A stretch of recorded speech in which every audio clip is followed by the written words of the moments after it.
Fala pessoal, bom dia. Estou aqui para falar, vocês podem imaginar, sobre a chamada telefônica entre o Lula e o Trump. Eu estou vendo gente da direita, às vezes, caindo em narrativa da grande imprensa, gente que a todo momento diz agora acabou, Eduardo Bolsonaro e Paulo Figueiredo já eram, igual foi na Assembleia Geral das Nações Unidas, quando o Trump fez um elogio ao Lula e depois, na verdade, encurralou o Lula para encontrá-lo e acabou resultando agora estarmos nesse primeiro ponto de contato. Eu vou falar sobre isso, mas de cara já posso dizer para vocês, há motivos para comemorar. E eu vou explicar, vocês vão ver.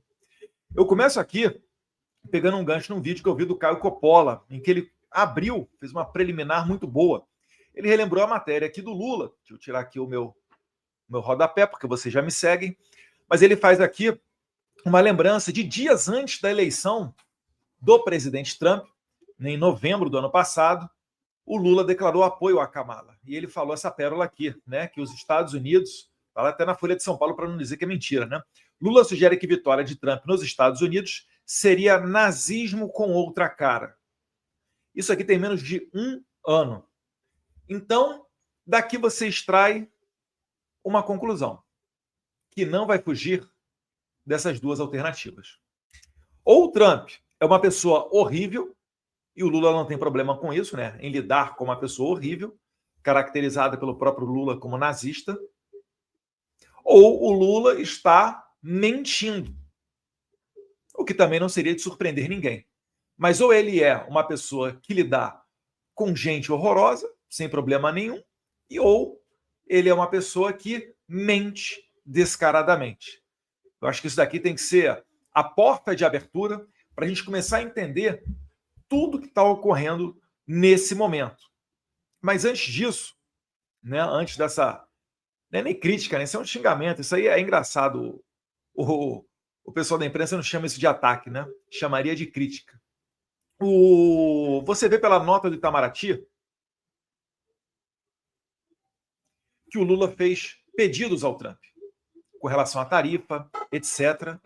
Né? Nós aqui do lado de cá sempre dissemos que a tarifa não era a nossa primeira opção, mas que nós confiamos na habilidade do Trump, e o Trump sim conseguiu mover as coisas da maneira como ele quis, apertando os botões, movendo as alavancas que ele, muito mais experiente do que nós, sabe fazer, e chega nessa posição, muito maior vantagem do que o Lula, convenhamos, nessa mesa de negociação. Mas o que você não sabe é o que o Trump respondeu quando o Lula pediu para ele a redução de tarifa. Certamente, se fosse uma vitória, o Lula já estaria cantando. Mas, ao contrário disso, o que a imprensa fala? A grande imprensa já vem falando, Eduardo, teve uma chamada telefônica. Será então que o Trump pode tirar as sanções, inclusive individuais, que foram implementadas recentemente, né, impostas contra autoridades brasileiras? Então, olha só o nível do devaneio. Ocorre uma chamada atrasada telefônica. Eu vou lembrar para vocês que o Bolsonaro se encontrou com o Trump em março. Do tempo que os dois eram presidentes, demorou um pouco mais do que 2 meses para que Bolsonaro fizesse uma visita a Trump presencialmente. E ainda naquele mesmo ano, em outubro, Bolsonaro estava com Xi Jinping. Ou seja, Bolsonaro esteve presencialmente com os 2 maiores parceiros comerciais do Brasil. Os 2 países onde existem maior interesse econômico brasileiro, presencialmente. E o Lula, depois de quase 1 ano, tem uma chamada telefônica e falam que isso é uma vitória, pelo amor de Deus. E tem uma chamada telefônica, inclusive com Lula recusando o encontro pessoal do Trump, que o Trump ofereceu publicamente lá nas Nações Unidas. Primeiro o Lula falou que estava com a agenda muito cheia, o Trump disse então que semana que vem ocorreria um encontro presencial, mas o Lula, vaidoso que é, estava com medo de tomar uma puxada de orelha, o chamado efeito Zelensky, e arregou. Conseguiu essa chamada telefônica e ainda assim acham que há motivos para comemorar. Mas eu garanto que não há motivos para comemorar pela mesma razão que o nosso querido Merval Pereira também entende.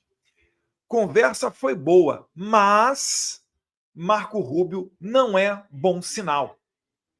Eu vou me apoiar aqui em mais uma pessoa, né, de perfil técnico, mas que teve espaço na Globo News, né, um ex-secretário de Comércio, que eu vou deixar o vídeo rodar para vocês aqui com a opinião dele. Marco Rubio, secretário de Estado, como interlocutor.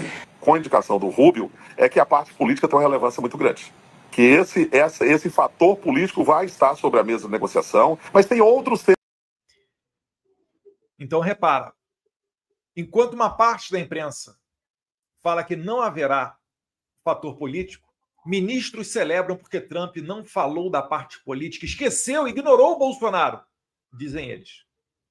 Por outro lado, a indicação de Marco Rubio sinaliza que não haverá como sair da parte política. Olha os fatos. Eu postei essa imagem aqui. Ontem. Vamos dar uma olhadinha nela. Quem foram os escalados para tratar das questões comerciais com a União Europeia? Está ali, ó. Estados Unidos, representante comercial Jamieson Greer. Para a China, né, você tem ali o Scott Bessent, com certeza também, tomando conta dessa negociação, o chefe comercial do Trump, o Greer de novo. E lá embaixo, no subtítulo, você também tem a presença do Scott Bessent, que é o 01, secretário de Tesouro norte-americano. E para o Brasil, ou seja, União Europeia, China, perfis comerciais, né, técnicos. E para o Brasil, um perfil político, que a própria imprensa chama de o mais ideológico de todos, com Marco Rubio. E aí eu tenho que dizer para você que é verdade. Eu, particularmente, compartilho muito da visão de mundo do Rubio. Ao contrário do que a Sadi colocou no artigo dela, o Rubio, ele não é o meu interlocutor. Quem dera eu, esse simples brasileiro, ter um secretário de Estado norte-americano sendo meu interlocutor. Olha, é um devaneio sem precedente na história da imprensa. Quando eles me jogam lá para cima, é só para depois me puxar mais forte para baixo. Mas eu sei lidar com isso. Eu estou ok com isso. E é por isso que eu posso vir aqui a público dizer, olha, o Rubio não é o meu interlocutor, ele não trabalha para mim. Muito pelo contrário, nós aqui é que tentamos humildemente dar alguma contribuição no trabalho desempenhado pela política internacional norte-americana, que é liderada pelo secretário Marco Rubio, e muito bem, né, complementado com as visões de Christopher Landau, que vocês que me seguem na Rede X devem conhecer muito bem. Compartilhei diversos tweets dele, né, dentre outros atores ali dentro do State Department. Então, repare que o Marco Rubio, sendo posto como o agente para essa negociação, isso por si só já tem um recado muito forte. Tá? Tem um outro analista da CNN, eu não estou com o vídeo dele aqui, mas ele segue na mesma linha do colega. Deixa eu até terminar de ver aqui o vídeo final do Weber. Políticos relevantes. Mas tem outros temas políticos relevantes, que vão envolver, por exemplo, o papel do Brasil na América Latina, o papel da China na América Latina, as questões relativas, por exemplo, à liberdade de expressão, as questões relativas a outros temas políticos regionais que vão estar muito mais na mão do Rubio, ou vão ser muito mais temas do Rubio do que de outros secretários. Ah, então haverá política na mesa de negociação. Creio, porque na verdade, gente, aqui são especulações. É a opinião de cada um. Aqui o Weber Barral, ele é ex-secretário de Comércio Exterior do Brasil. Tá? Posso dizer particularmente não conheço, mas ao que parece é uma opinião técnica, diferente da opinião militante de redação.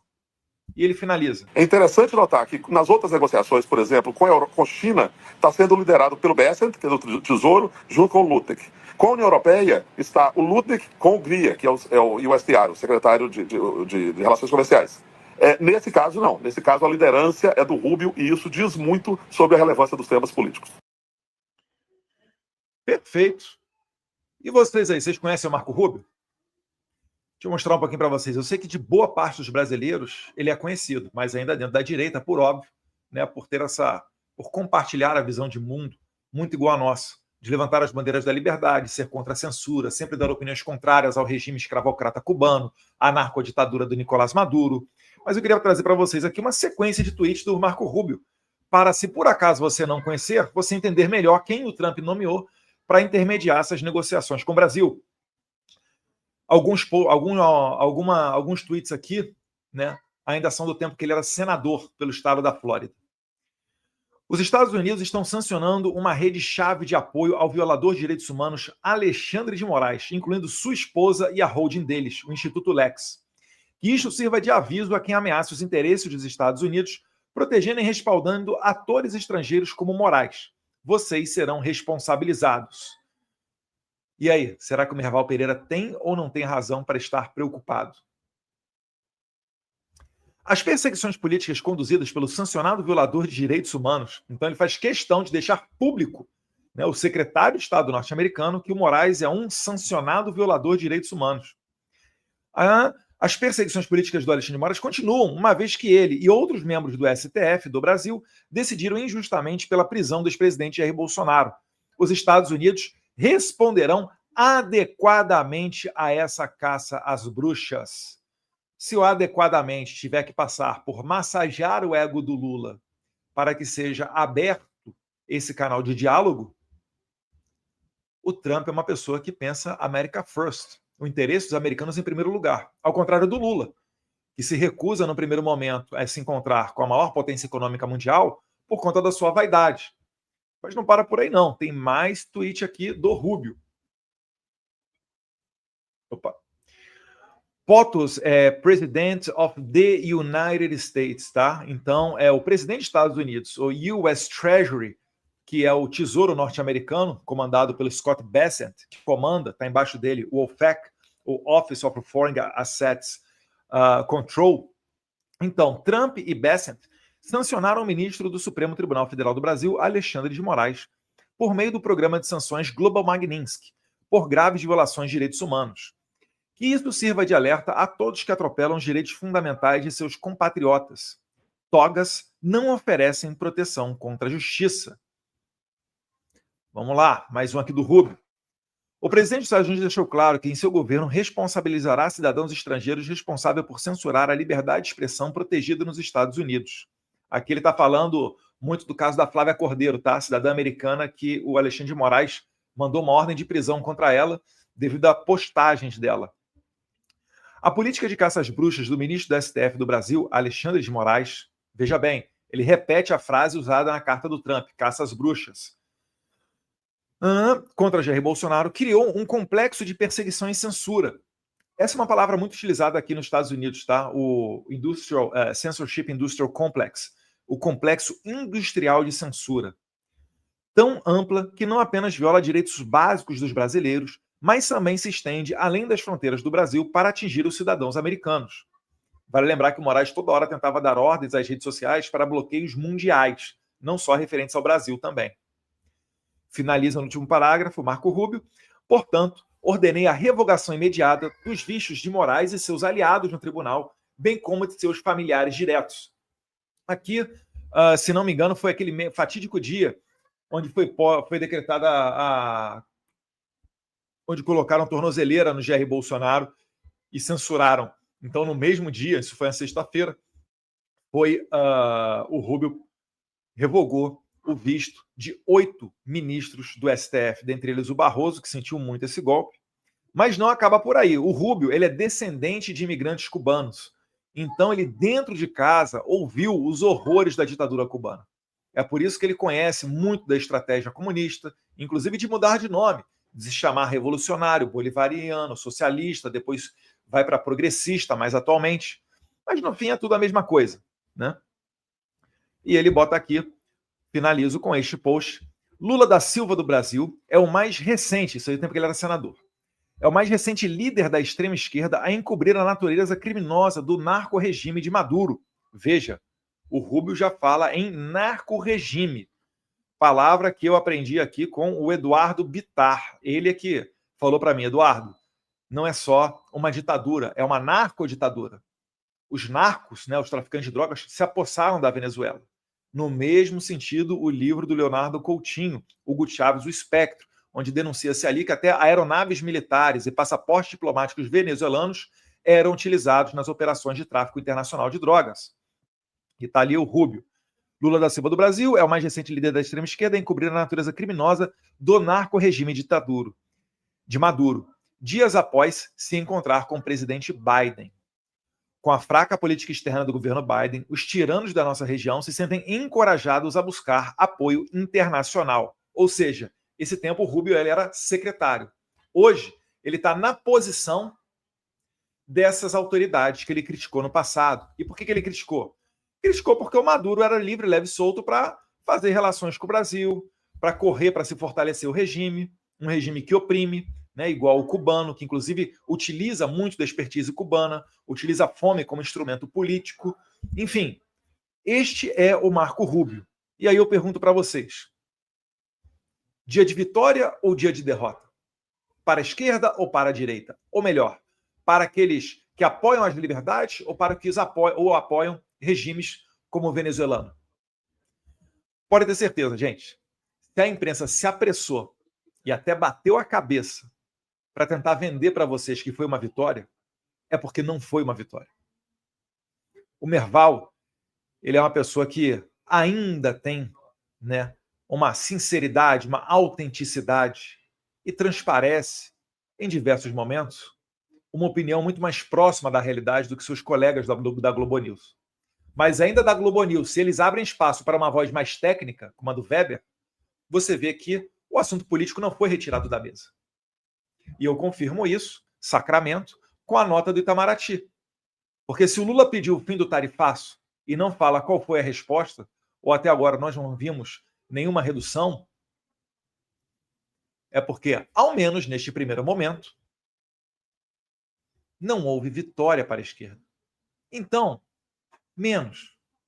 Trump continua apoiando não só o Brasil, mas as liberdades no mundo inteiro. Ele sofreu na pele a perseguição política. Ele sabe que quando ele deixar de ser presidente, por mais que ele já tenha mais de 70 anos de idade, provavelmente vão vir atrás dele. Ele sabe que vai ser importante fazer o seu sucessor. Deus queira aí, seja o Marco Rubio ou o Didi Vance, são duas pessoas que eu acho extraordinárias, né? Tem muito mais gente dentro do governo também sensacional, mas esses daqui são os nomes que eu vejo mais circular aqui no cenário político americano.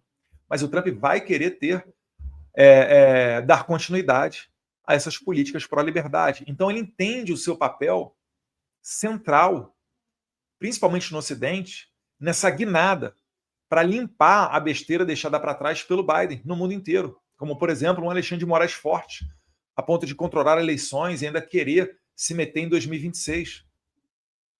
E se der mole, se voltar ao governo democrata nos Estados Unidos, radical, é capaz do Alexandre fazer uma associação e perseguir todas essas pessoas aí do governo Trump, porque eles sempre voltam pior depois.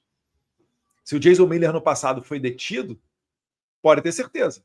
Se o Moraes tiver oportunidade, ele vai fazer um inferno na vida do Jason Miller, do Elon Musk, do Trump, da família do Trump, do Scott Bessent e de todo mundo que ele puder. Ele só não faz isso agora porque ele sabe que não está em posição e nem tem força para obrigar isso. Então o que ele faz? Vem para cima de nós. Me acusa de antidemocrático, porque a gente participou, né, pediu, denunciou sanções contra o Alexandre de Moraes. Falou que isso daí é antidemocrático. Mas eu não assino nada. Quem assina é o Trump, o Bessent, o Rubio. Por que ele não pegou esse pessoal e jogou dentro do inquérito e do processo? Porque são covardes. A gente sabe disso. A gente sabe a estratégia deles. Eu finalizo aqui deixando para vocês um vídeo onde nem a imprensa ousava dizer que a relação não era boa. Porque aquilo que os seus ouvidos escutam, os seus olhos veem, você reitera, e mais uma vez, etc. Porque, isso daqui, que o vídeo que eu vou passar agora, são 2 meses de governo Bolsonaro. Um pouquinho depois de 2 meses do governo Bolsonaro.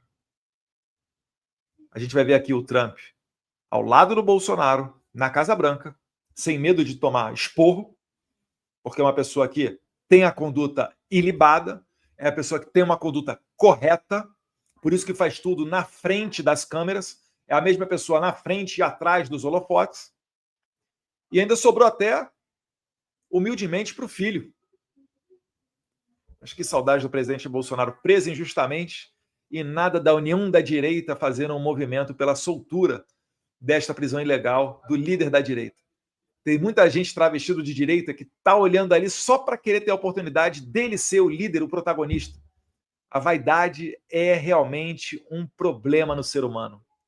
Mas, pessoal, ânimo, vamos lá. Não caia, não tropece nesse engodo da imprensa. Há muito a se comemorar e eu tenho confiança de que o Marco Rubio vai saber bem desempenhar o seu papel sob a liderança do presidente Trump. You please stand up. The job you've done during a very tough period of time is just fantastic, and I know your father appreciates it, that I can tell you. Okay, thank you very much. Fantastic job. Sagar and Aí, ó, quem não lembra aí do troca de camisas? E aqui é o Trump falando da minha indicação para embaixador. I find his son to be outstanding. He's a brilliant, wonderful young man. I'm very happy he appointed him. I think it's a great appointment. I know his son, and that's probably why they did it. He's outstanding. I'm very happy with that appointment.